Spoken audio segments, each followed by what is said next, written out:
So the question is, how do I feel about maintaining a mild Mula Bandha throughout my day? Just mild.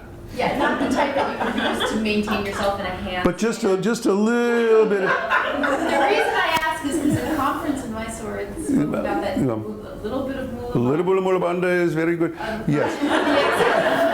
Yeah. With the exception of going to the bathroom. Well, I was going to say, yes, that would work right up until when I had to poop. Yeah, so obviously not when you're going to the bathroom, not when you're sleeping, different things. I think that really needs to be understood in context of what that advice is intended to accomplish. But what I would say is this: any pattern you get stuck in is going to create a problem. Yep.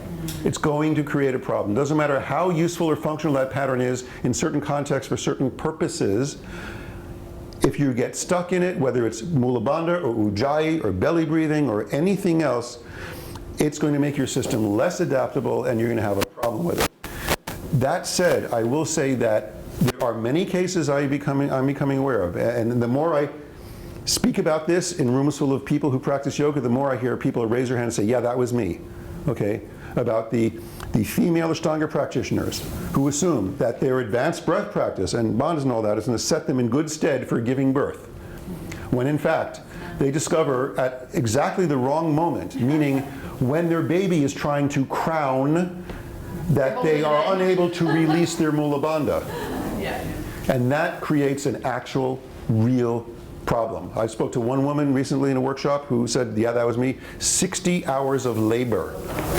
60 hours of labor, yes. So, you have to remember, it's not just an action. Your connective tissue will arrange itself around that pattern. And if it can't go the other way, like when you're experiencing the most powerful downward apana a human being can experience, which is called the contractions of your uterus, you're in trouble. So it all has to be about adaptability.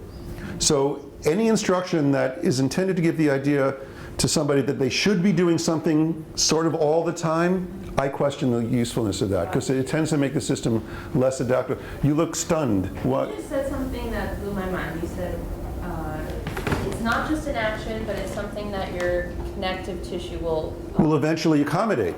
That's like what your parents say, like don't hold your face like that. Stay. Well, they're right. your body is always remodeling itself. You have to remember that. Your calcium is redistributing, your connective tissue, all of it.